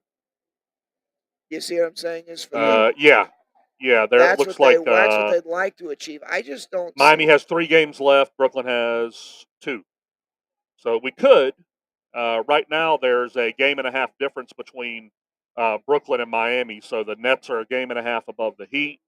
So the Nets have the upper hand with Who only do they 2 have? games left. They control their own destiny. So they'd have to lose both of those games to Milwaukee is have a shot. Cleveland, Milwaukee, 80 games, already 80 games under the belt. Miami's at 79. Their 80th game is tonight. Atlanta's already at 80 games. We got 2 games left, if I'm not mistaken. Doesn't the season end Wednesday in the NBA? 82 games. Yeah, 82. The season ends Wednesday, I believe, or does it Yeah, end that probably Sunday? sounds. Or And does I it would end this imagine Sunday? probably this weekend would Yeah. make Yeah, sense. I believe Sunday. I Yeah. believe Sunday is the Yeah. last. Yeah. Sunday, and then So- by next week's show, we'll be into the first round of the playoffs. Most exciting 3 months in basketball. Yeah. Everybody waits for the playoffs in the NBA, so it'll be exciting. I mean, I don't think anyway the Bucks or Celtics will be upset by any of those 4 teams. No. The Nets are a much different team, with obviously losing Kyrie and Durant. Getting some of the Suns players back for in Brooklyn's going to help, but yeah, I just don't see any way that the Nets, the Heat, the Hawks, the Raptors, the Bulls, any of those teams are going to present a challenge to the top half of that conference. Right. Well, really. and in the West, that's why you see a spread tonight, like you do with Denver. Denver plays Phoenix tonight, and if you look at the spread, so Denver can't, they're with 2 games to go. Denver's at 79, so Denver's got 3 games left. Memphis has 2. They've got the game at hand and 1 game at hand on the schedule. They've got the better conference record. Denver's got the home seed with a 33-16 within the conference. And then you've got Memphis at 30-21 in the conference. So even if they have the same record, the tie is going to go to Denver. And they're resting players tonight. You've got a spread of 10 points, I believe, tonight with Phoenix. Let's see. Yeah. What's that Is spread that at tonight? Phoenix or is that? It's at Phoenix. At It's Phoenix? 12. It's up to 12 now. It was 10.5. Wow. It's up to 12. Someone's sitting in that game, I guess? Yeah, I mean Murray's not playing, Yeah. and they're not going to risk anybody. In fact, I'll even look. Let's see what Denver's got on the board. I guess they figure they're going to win at least one more. And God, they're 43. They're not bad. 43-36 against the spread. And they've got let's see. They've got 2 games left at Utah, and they play Sacramento at home. So I guess they figure they're going to win one of these 3 games to have 51 wins. And Denver's not. Jokic isn't playing for Denver either, so the Joker's out. right. Looks like their lineup's Caldwell Pope, Michael Porter Jr., Yeah. Bruce Brown at point guard. So they're But sitting Murray, Aaron Gordon, and the Joker's sitting. Yeah, So but, some I want to see who does Memphis guy I play. can't pronounce his name, Zika Naji maybe, is Yeah. starting at center. So yeah, there's a reason it's a 12-point spread. Yes. Now, Denver's not Memphis, going to risk anything with that well, first spot believe it secured. or not, I kind of like the 12 points though tonight. I think everyone's thinking, geez, they're resting everybody. But hey, these guys, they field the team. That's a lot of points, 12 points. They field the team. Phoenix has maybe a comfortable lead, and they don't want to relinquish, but they're in a must-win. But I just that's a lot of points in the NBA. 12. And the old saying, NFL, NBA, double digits, take the points. For those Yeah, of you crap shooters out there, I mean, Denver looks good, but really, if you could get on that tip off, I like the Spurs, which is tipping off now. I got the Spurs tonight. And let's see the final. I wanted to see. Okay, so here's who Memphis has. Oh my Lord, Memphis finishes out the season with 2 teams that are looking to just. Memphis is at Milwaukee tomorrow, and then they close out the season on the 9th against the at Thunder, OKC. who are fighting for Yes. that 10th spot. So I would think Denver. I guess Denver feels confident that that they're gonna win the conference. Because remember, if Denver loses their last three and Memphis just wins one, hey, Memphis is in the driver's seat as far as home court. But I can't see Denver losing all three of these last three. I Yeah. could see tonight they're on the road, okay. The But they're Mavericks and Thunder are fighting for that 10th spot. boy, Dallas, boy, what a train wreck they've become. They've lost Yeah. 7 of 9. Yeah, I don't. They've got the I Bulls. mean, everybody thought when they got Kyrie that was going to put them over the hump, but for whatever reason, it is not coming together in Dallas. Yeah, they So haven't they're on gelled. the verge of missing the playoffs, which would And, be an and incredible collapse. I can't Incredible. believe all these NBA, prognosticators. Now, and excuse me, but are they out of their minds? Are they out of their freaking minds? Are they gonna? They're gonna trade Luka Doncic? Are they out of their minds? They got to be crazy. That is You've heard and that and to bring the to bring scuttlebutt. Kyrie, who He's a free agent at the end of the year, I think. I mean, good athlete, or obviously, but good player. But it seems as though you're mismanaging personalities, if nothing else, and Yeah, talent. yeah. I mean, the way you mesh as a team says Yeah. something. I You know, can't. the way the guys get along, the way they play for each other, the way they're into it. Well, That says a lot. The backing that Dallas has behind Luca, it's odd. Yeah, Odd. they tried the Porzingis thing. Right. Porzingis failed. I can't Moved see him him to New getting. York. There's no way they're trading this kid. There's no way. I mean, they could. Luca, yeah. There's no way they should trade Luca, of course. No, I can't. But I mean, the scuttlebutt that you hear on all these NBA talk shows, the networks. Yeah. If you follow the NBA, I mean, my God, if they trade him, you'd have to get a first round draft pick for 24, 5, 6, and 7, and 8, maybe 4 or 5 first rounders, or whatever, a first and a second round. But I can't see him pulling the trigger on that trade. I mean, what does a team give up for Luka? No, that's all. I mean, look, it's still growing pains. What is this? His third season, Luka Doncic? I believe it's his third season. There's still a little bit of growing pains. I mean, Kyrie comes in. I mean, maybe they didn't gel together. Maybe it's something that they could work on the off season if he comes back. But I just there's no way. He seems to be. I don't know. I just feel like there's certain athletes. Kyrie Irving is one of them. I think like a guy like Odell Beckham Jr. is one of them, where sometimes they seem to be more distraction than they're worth. Despite their Yes. play on the field, but just the way it impacts the locker room, the way it Right. impacts the Right, the me over cancer, the team, Baker right? Mayfield cancer in Yeah. the clubhouse, right? And I even think I would say yes, he would fall into that category as well because of the kind of the superstardom, but I do think that even Baker is respected by a lot of his teammates versus a guy like Odell or a Kyrie, where I think that there's a lot of backroom talk of, I don't know, they just seem to, everywhere they go, there seems to be some sort of issues and drama and more storyline than just like what's going on the field or on the court. Yeah, Just my I mean, opinion. That very well could be the case.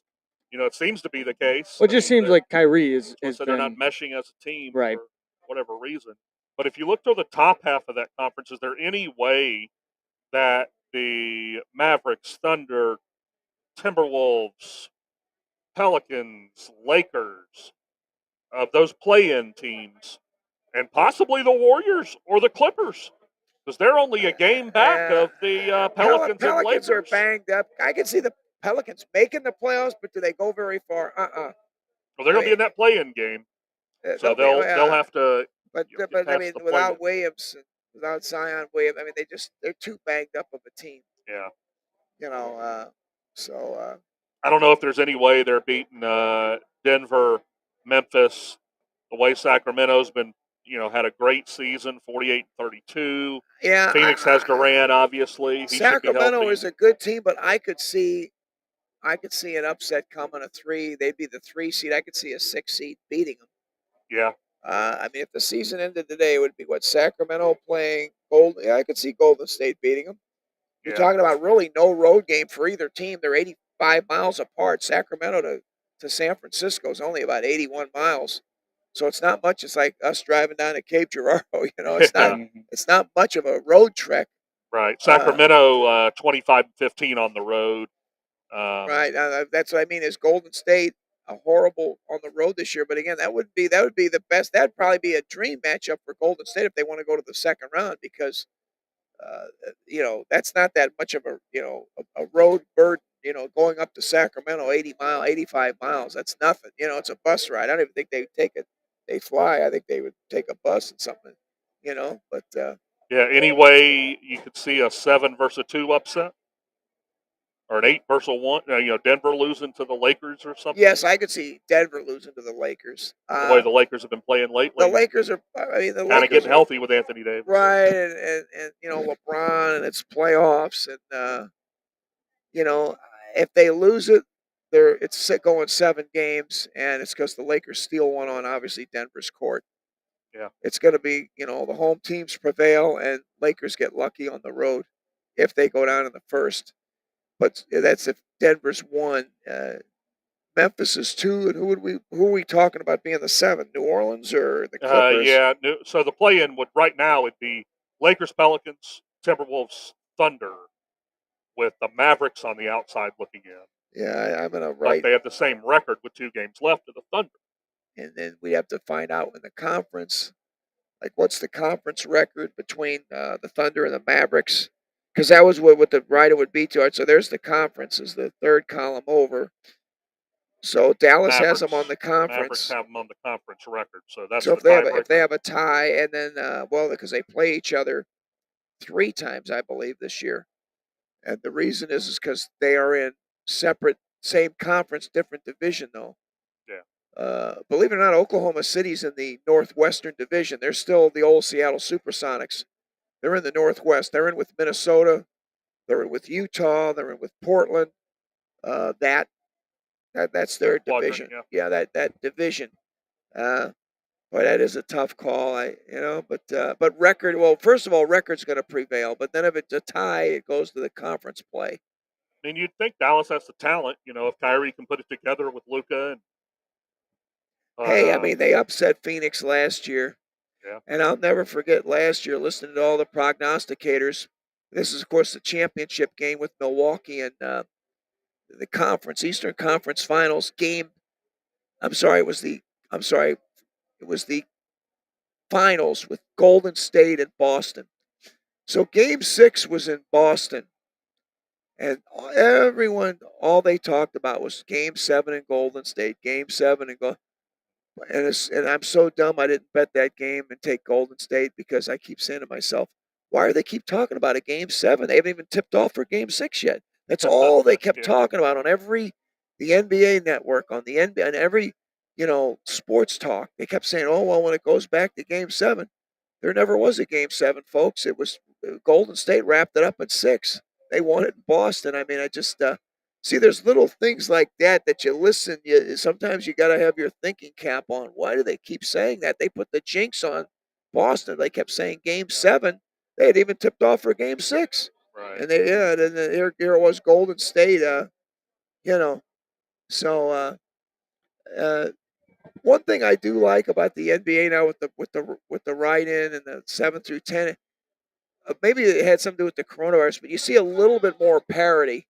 I mean, years back with the NBA, my God, it was just like whoever the 1 and 2 seeds were, it was just like, that's it. They're going all the way. I mean, it was so cookie cutter. Yeah, when the Lakers had Shaq and Kobe with that, it was the them Bulls, and maybe 1 or 2 teams that could maybe challenge them. Bulls with Jordan. Right. Houston snuck in there, and if you Won 2 remember, with titles. Olajuwon, yeah.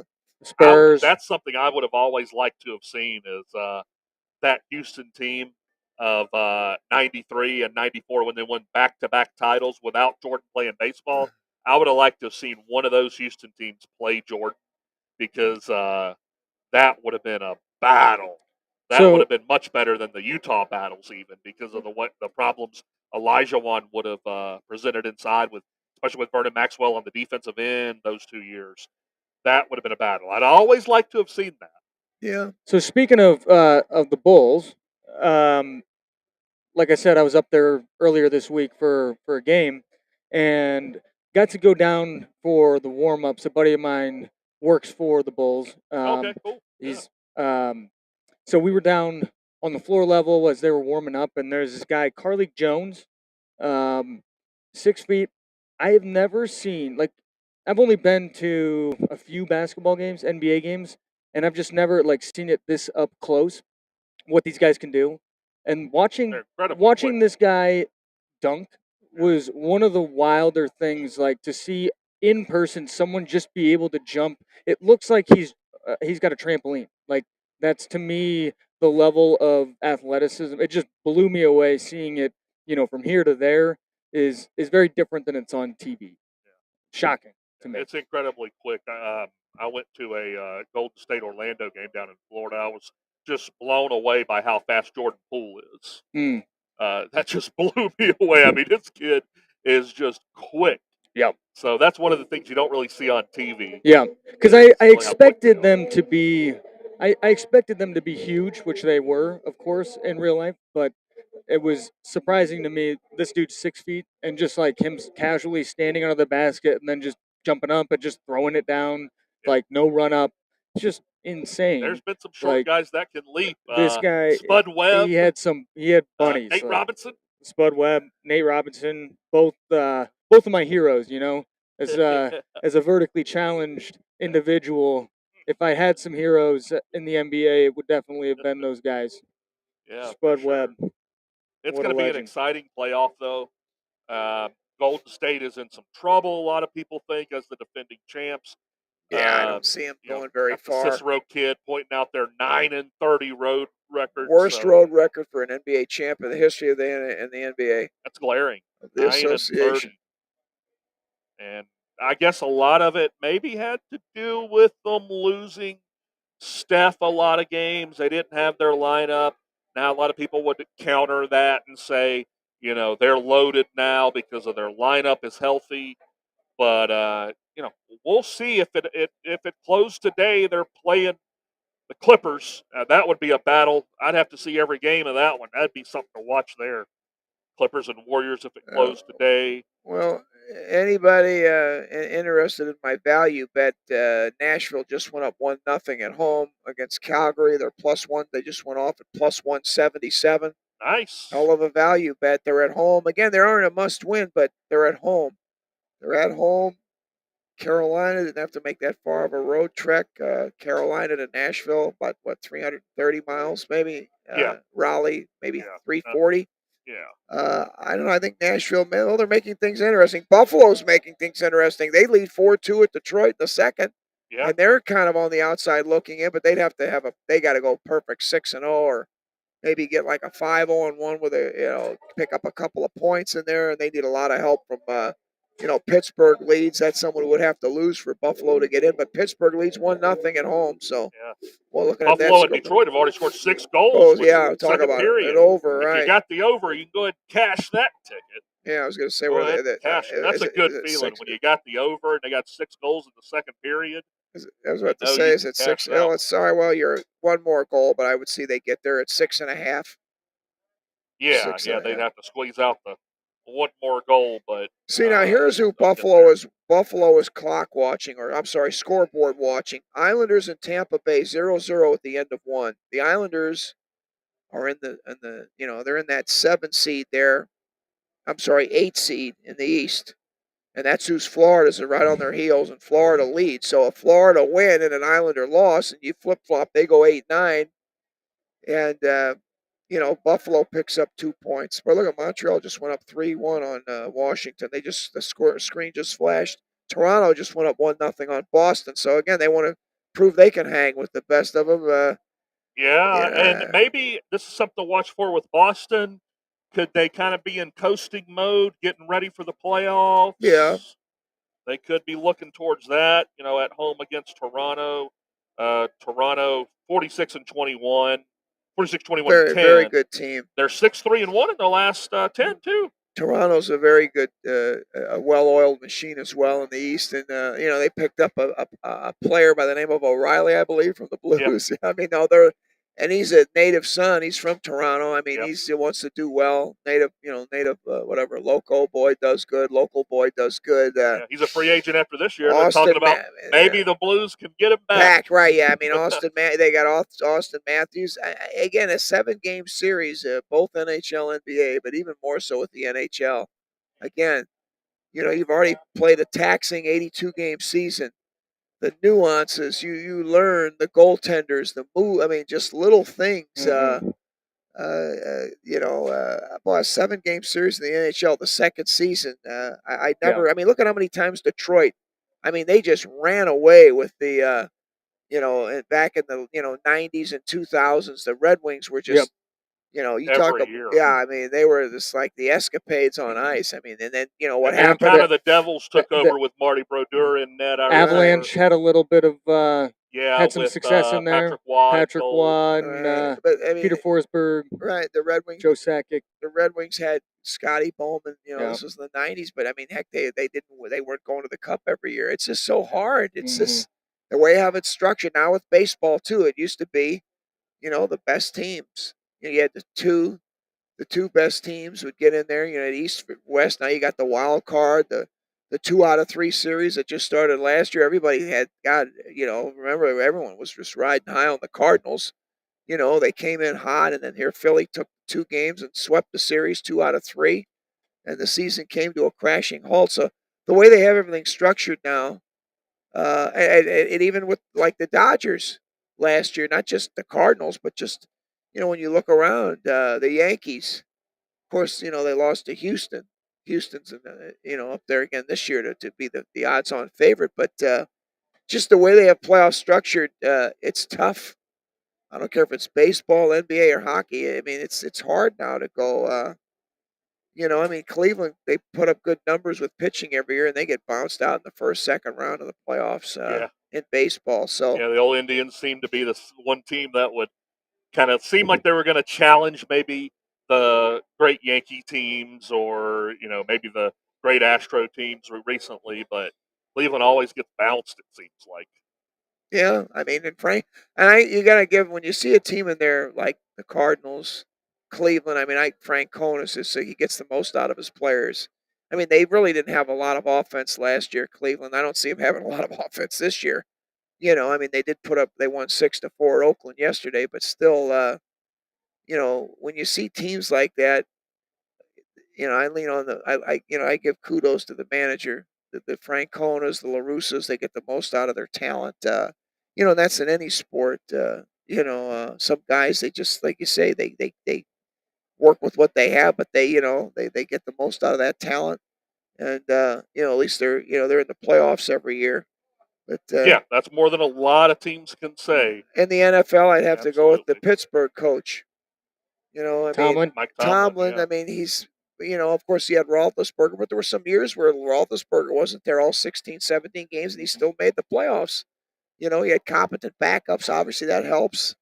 Again, Tomlin's he's a good coach. Another guy, he's a good coach in football. Perennial Frank contender type. Frank Yeah. Conan baseball. You got Tomlin in the NFL, so you just have some guys. They just Doc Rivers, good coach. We'll see. This sure. year. Well, guys, let's take one more break, and when we get back, we will get some picks for this weekend for the UFC. Looking forward to and it. let's recap last week as well. Yeah, Sounds So good. Sounds good. We'll see you guys in 2 minutes. 2-0 Penguins there. Domination. I've got a golden ticket. That's a winner!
Hey guys, we are back here live at DraftKings at Casino Queen. So, place has been pretty busy for a Thursday slate with some NBA, with some NHL, some of course baseballs. Getting into the second week of baseball here, so we're having a good time here, and we're going to get into some UFC picks. So, how did we do last week, All Micah? right. Yeah, let's get into it. So, last time we spoke, it was UFC. UFC on ESPN, Vera versus Sandhagen, Yeah. if you recall. Yeah. So here was the bets that we placed, and I'm just getting it up here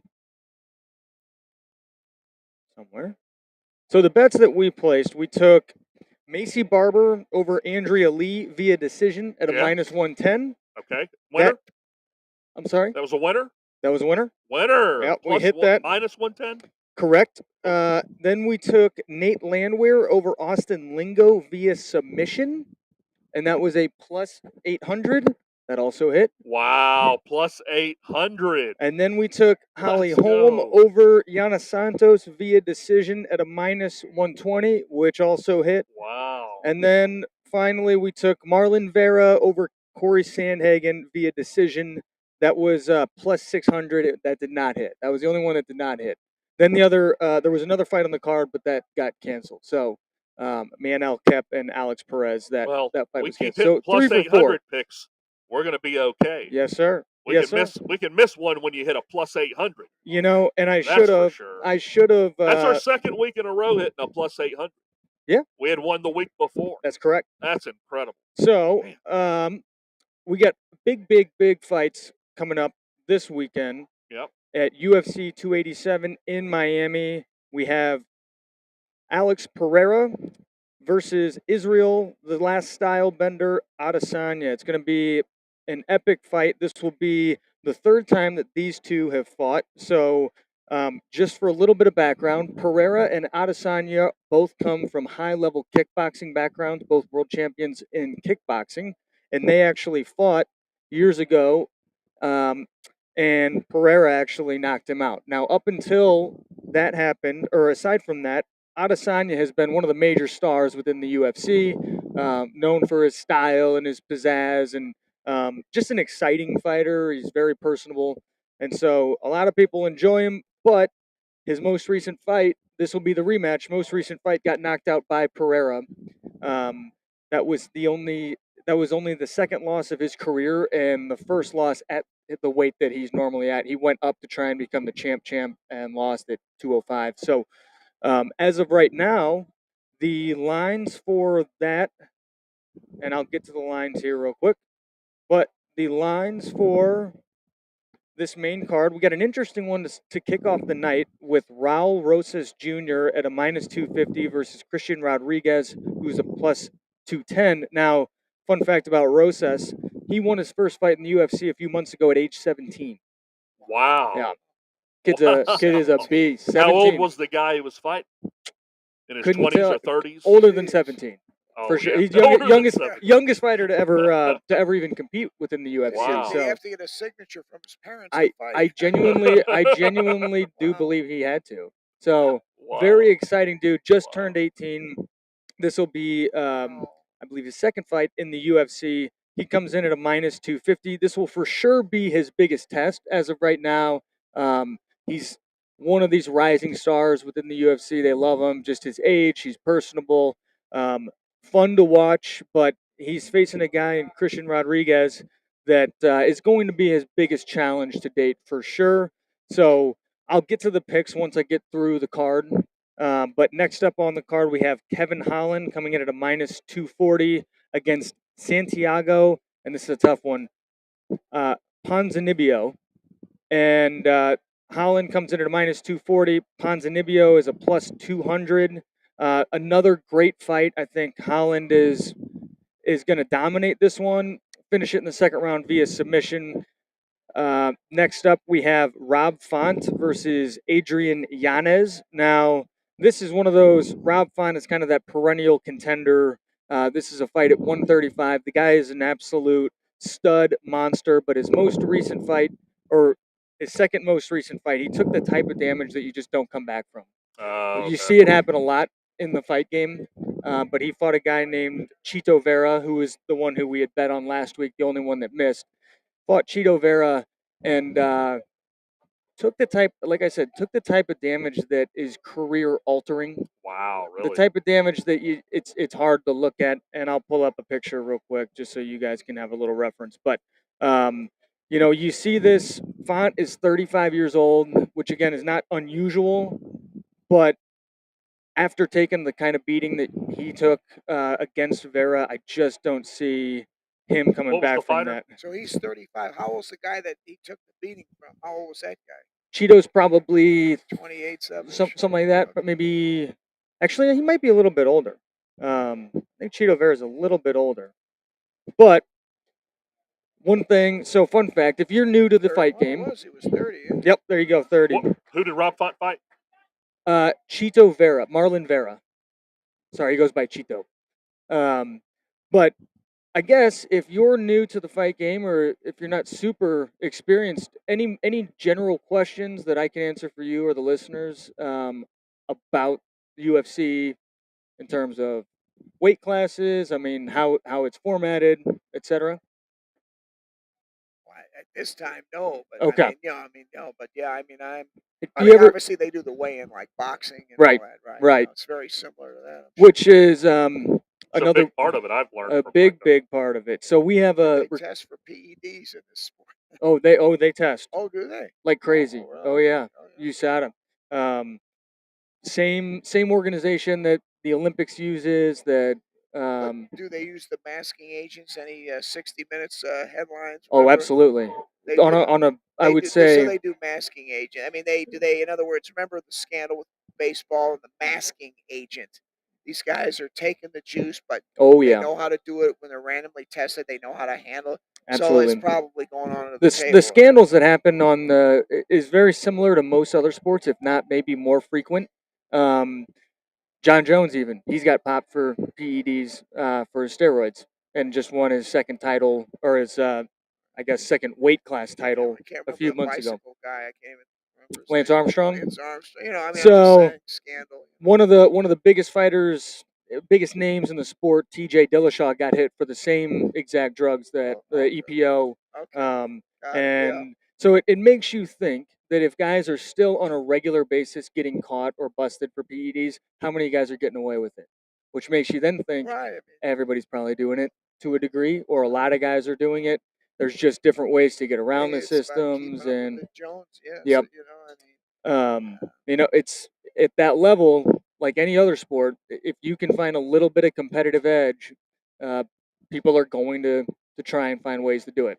Right, So whether it's the UFC or the baseball. I mean, we don't want to dwell on it, but I don't yeah, want to single anybody out. But let's be honest, the human anatomy has not changed that much in the last 30 years. And I Mm. always use the Gibson homer when Gibson rounds those bases and he gives you that, and you see everyone waiting for him at home plate, and you look Yeah. at their frames. yeah, You look at the frames of these guys, you see they're not on the juice in '88. I mean, yeah, Yep. maybe Canseco and McGuire might have been, but in those early years. But a guy I always thought about. Oh, never mind. I don't want to single anybody out. Can I mention his name anyway? But in the mid '80s, I always just thought Howard Johnson.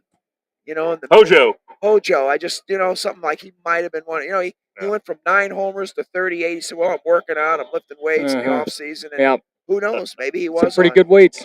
Maybe. Some pretty Well, good I don't want to weights. say for sure. But maybe Howard Johnson. Well, I mean, again, That was a fun Mets team that he was on. Yeah. right. But it just just little things like that. I Oh, mean, I it's remember well, watching that ESPN documentary about the '86 Mets, and they were looking for Dwight Gooden during the parade after they had won the '86 World Series. So they go to Daryl Strawberry, and say, "Have you know where Doc is?" Because they were pretty close friends. oh yeah, they're both And from they're like, Florida, right? and it's the parade's going on, and nobody can find Doc. Come to find out, Doc was in his hotel room, kind of messed up on drugs. Wow. Yeah, he didn't make the parade. So. we went blue, right? Yeah. Wow. So speaking that of was an interesting team. speaking though. They of had Doc docs, and Daryl. speaking of documentaries and performance enhancing drugs, have you guys seen the documentary Icarus? on Netflix. What is it? Icarus is what it's called.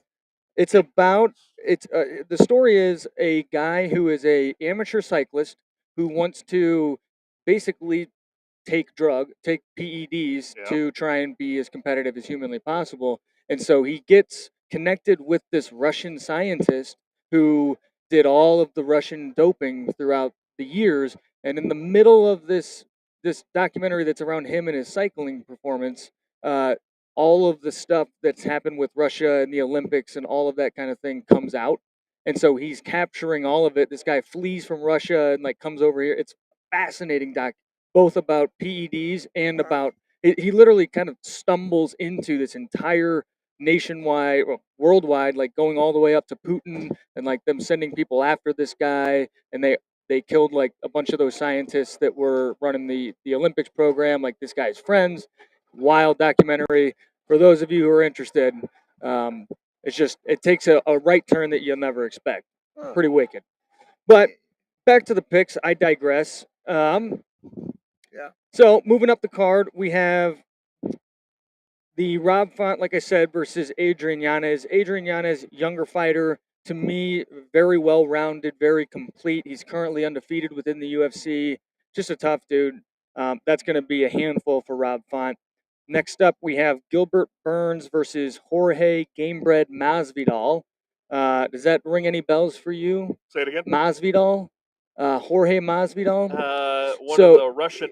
No, this guy is a Miami guy, and he is most known for his flying knee against Ben Askren, if you recall. It was a flying knee knockout. It was like knockout of the century, basically. Fastest knockout in the history of the UFC. I'll pull it up for you real quick. So this guy, See ya. yeah, it's the good news is it's a very quick clip. Okay. Here we go. Yeah. I think he's got it pulled up. So, anywho, that being said, that's where he made his name and kind of became a. Oh, here we go.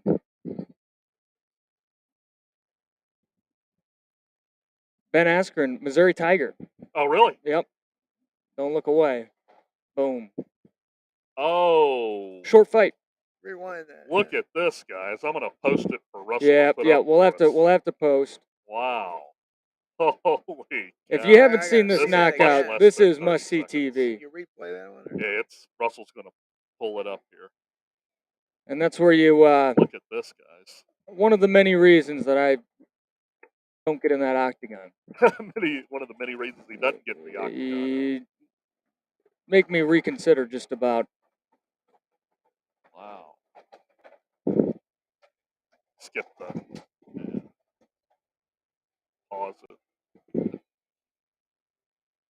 That was quick. Yeah, you can't blink look your eye, away. you You blink can't look your away.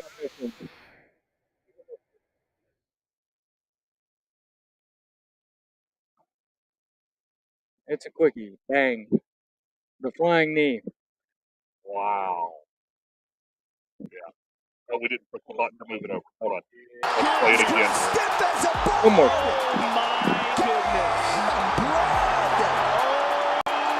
Viewer discretion advised. Is There we in go. the building, and these guys just Here it flapping is. gums at each other. Oh, Any man. chance This is one to they see. get. The fight clock is brought to you by Modelo. Boom. Wow. Yeah. Not pretty. Not pretty. Any Oh, the chance Missouri they Tiger. get. Missouri Tiger took, and that was his Fight first clock is brought to first you by loss Modelo. in his career. First career loss. He was a two-time national champion at Missouri. Went on to be an Olympic wrestler, and then that happened. So, and then That was how many wins did he have? If that was his first loss. I believe he was 20-0, something like he that. was 20-0 going into that Let me knockout. check. Ben Askren record Wow. for But that was his first loss. correct. So he was 19-0 at that time. 19-0. Yep. So there you go. Well, and that's just it. So, I knew you, man. It was just so well, fast. and Askren, high-level wrestler, and so Masvidal timed it perfectly. That was the game plan from the beginning. He knew he's going to come in and shoot at my legs immediately and just boom, like that, fight's over, and it was a wild one. So Askren Fastest, is more of a. Is he more of a grappler? he's a or- wrestler, yeah. Oh, he's a wrestler. So he was a college wrestler, Olympic wrestler. So he was going to try, and that's what he did to everybody. He just take you down and choke you out until that. That's the risk you run when you go in head first. And we are back to the card. We have Gilbert Burns, like I said, versus Jorge Masvidal. Masvidal, unfortunately, even though he is a big star within the UFC, on a current 3-fight skid. Gilbert Burns, on the other hand, is one of the toughest, if not maybe the most well-rounded guy in that division. So he comes in at a minus 450, and Masvidal at a plus 360. I'm going to give it to Burns. And then last but not least, we have Pereira versus Adesanya in the main card for the middleweight title. I think it's going to be a great fight again. Pereira comes in, and get this, even though Pereira has beaten him twice in 2 different sports, he still comes in as the underdog at a plus 115 and Adesanya at a minus 135. Now, to get to picks, what I'm going with here, we got Raul Rosas Jr., the kid, if you guys recall, the 18-year-old. Yeah. So first fight on the main card, I'm taking him by decision at a plus 225. We'll tweet these out as well. Then we got Kevin Holland by submission at a plus 600. I'm taking Yanez by decision at a plus 275. I'm taking Burns over Masvidal by submission at a plus 225. And lastly, I'm taking Pereira over the style bender Adesanya to cement himself as the true king of the middleweights by decision. It's going to go all 5 rounds at a plus 550. By decision, Yeah. plus 550. I think that he's going to stick in there. I think Adesanya, they're pretty equally skilled. If you take him by knockout, which I'll give you the odds on that real quick, that's not a bad pick either at all. I could see him putting him away. Again, 5-round fights, there's more likelihood that at some point somebody gets and the fight gets stopped. So on a card, are all rounds 5 rounds or some 3? Just How the do they main, decide? just the main event. Just the main events are 5 rounds. And sometimes the co-main event as well. Okay. And so it's like title fights. If there's 2 title fights, then those are 5 rounds. Or again, if it's like last week, which is just a UFC fight night, then With the no main event will be 5 minutes, and that's the only one. The rest of them 3 rounds, 5-minute rounds. Do most main events go 5 rounds, or do they usually shorter? That's actually a good question. I'll find out. I would say most do not go the distance. Well, no, I mean, I'm sorry. That's do most main cards go? Yeah, I would imagine. No, I would imagine no, I but would imagine no, because that's a long time to stand in the octagon for 5 rounds. Very long time. Let's see here. About half of all UFC fights will go the distance. Now, I imagine that's less Oh, okay. for the Less, 5 rounds. Most of it's bringing it down For to the the 5 half rounds fights. in the 5 Here rounds. we go. So Yeah. I would imagine Correct. most of them don't. Correct. That's what I would say. So, no one's ever asked me that before. That's a good question. It's one of those intricacies. Yeah. One of those weird questions from the novice like myself. Well, to me, it my was wife and I are at. She don't go to baseball games. Don't follow it too much. She says, "Why do they call strikeouts K?" right. Like, I don't. Or the backwards know. K. Or why are they Right. like, I don't know. It's just Right. It just is what it is. Yeah. I guess What it is. part of the reason that that's a good question is because it's so different. I will always bet differently just based on the fighters. The styles make fights. That's what it comes down to. So I see both of these guys, the way that they've been fighting their last couple of fights, the way they've been training, how they've looked throughout this week leading up to the camp. And credit to the UFC for having awesome coverage of kind of inside of their camp, inside of their training. So you get to follow a lot of it. A lot of them do it themselves as well to promote.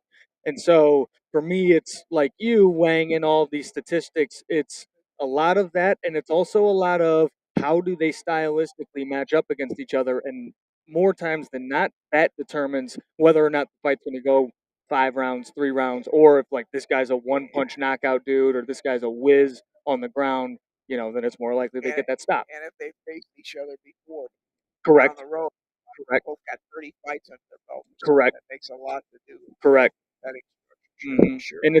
And it's interesting too because there's a lot that plays into that. Like the main event here will be a rematch, and they always say it is way harder to beat a guy twice, which again is that's indicative of why the line is the way it is, as Adesanya being the favorite. But if you haven't watched anything on UFC and you have any interest, I would I would highly recommend looking up just some YouTube on Israel Adesanya because he is a fascinating fighter and um, just has some of these crazy highlight reel knockouts and just he's basically a walking highlight reel himself. So if you do give this card a go, it's 9 o'clock Central Time will be the main card. Prelims start at 7, and then the early prelims start at 5. So Oh, okay. Wow, it's got 4 hours of early prelims. mhm. How many fights are going to be in the early prelims? There are, I believe, 10 additional. So Wow. the main card, and Okay. then your 5 on the prelim, and then 5 on the early prelims. And Okay. sometimes there's even more than that, just kind of depending on Wow. the So card you're itself. talking about average fight night's going to have how many fights? 15 15 fights. plus, yeah. Wow, a lot of action. Yeah. A lot of Yeah. action. There's a lot of action to it, and one of the issues I think with betting on some of the early prelims, unless you really do your homework, is the factor of being able to follow. There's so many there's like 1,500 fighters. It's Yeah. hard to follow all of them and know how they look going into each. So that's why we focus here on the main card. But it's not to say that we won't throw prelim bets in from time to time if it makes sense, or if we know, like we did with Bo Nickel a few weeks ago, where he um, nobody's going to stop him until he gets to the top 5. So. Yeah. Oh, I was going to ask you as well. We had Evan on at the Irish Gypsy Bar in O'Fallon. That That's was correct. a fun show. Any news on his next fight? I haven't spoken with him, Yeah. but I know that he said that he's got an automatic mandatory amount of time off that you have to Oh, take. okay. So Yeah. he'll be at least probably 4 to 6 months. Okay. So I would say the last I spoke to him, he's interested, he's ready to go, he's excited. He's got to get through that medical. Yeah. Not even sure what it is, but essentially Bad cut once that you guy. fought, and especially when you receive a cut like that, they give you a certain amount of time that you have to be off before you can medically cleared. be medically cleared to compete again. So that's what we got for the UFC picks. Yeah. What was our longest shot? The plus 550. We got a Kevin Holland by submission at a plus 600. Plus 600. Yep. Kevin Holland submission. And then we also got Pereira by decision, which is a plus 550. Yeah. So Sounds like you're a little more confident the Pereira by decision, maybe. No, I would actually say Decision. that's one where I think Pereira's going to take it. Now, I think it may be, I always try and go for that plus number, that big plus number, and always try and go for value. So if you want to play it safe, I would just take him at a plus 115 straight up, and then not have to worry about how he takes care of business. Just take it straight up. That's a good number for a guy who's 2-0 against his opponent. Yeah. Well, thanks for sharing those picks with us. Let's get some action in this weekend. Yes, And sir. how's our Spurs Blazers pick looking? Yeah, what's the score How's there? that looking? Well, it's a tight It's one. early. It's the 52. NBA, and they're going to go through runs, but Yeah. 53-54, back and forth Alright. game there, and then Well, I was wrong about the Heat, though. the- About the 76ers are getting clobbered. yeah, It's- the it's- but Sixers it's are getting clobbered by the money Heat. line. It was a money line play for me tonight at home. So now that tells me let's take the Heat, go to Washington tomorrow. I'd have to take the Wizards at home for points. If the Heat hold on tonight, or if even On a they lose by back-to-back point, road on a game. back-to-back division rival, I'll take the point with the Wizards Yeah. tomorrow night. Yeah, we're kind of set up for tomorrow. NHL. Let's go to the NHL. Panthers. Boy, look at Florida. It's all over Ottawa. They Yeah, want they that are. seat. Yep. Let's see what are the Islanders. That's probably going to kick Ottawa out of the playoffs. And the Islanders are up 3-0 now in the second. It was 0-0 we last checked, so I think the Islanders are going to hold on. Yeah, but see, the Islanders will still have that 1-point lead. They'll have the 1-point lead, 2 points. They'll both get 2 points, and the Islanders are hanging tough. Yep. Rangers and Blues skated to nothing after one. The Detroit tied that game up. It was 4-2 Buffalo. It's now 4-4. Anybody with the over's got to be doing cartwheels. We're not even at the Oh start. We haven't yeah, even started the third period. It was that's 6 always and a half. nice when you take it over Mm. and You're there. You get out of You're there there in the before the second third period. Yep. yeah, just beautiful. 1-0 That's Toronto great. lost. And you can go ahead and get paid here at DraftKings if you got the over. And once it hits, you don't have to wait till the game's over. Oh, really? Once it hits, Just you can pays go out. ahead and get your money. Pay the man Boom, his boom. money after it hits the over. But if it's the under, you do got to wait till the Beats game's me. over, and then you get paid on the under when once the game's over. Yeah. It's once you have the over, it's over when it hits. If you got the under, it's never over until the game's over. True. Remember, True. it ain't over till it's over. Until it's Yeah. over, you're 18 and a half, Yeah. or you're 9 runs, or you're 8.5 runs, and it isn't under until it's over. Yep. One of my favorite over-under beats of all time was the 99 NLCS. Braves Mets. Hey, what was the other? It was 3-1. Mets trying to get it back to Atlanta for a game 6, trying to be the first team to ever come back from a 3-0 deficit in the playoff. Keith Lockhart gets a run in the top of the 15th for the Braves. He goes the total 7.5. Yeah. So Braves go up 3-2. We're going to the bottom of the 15th now. Total 7.5. So you're thinking Mets win the game 4-3. I'm not going to hit the over. You got the under, you're pretty safe. So they load the bases.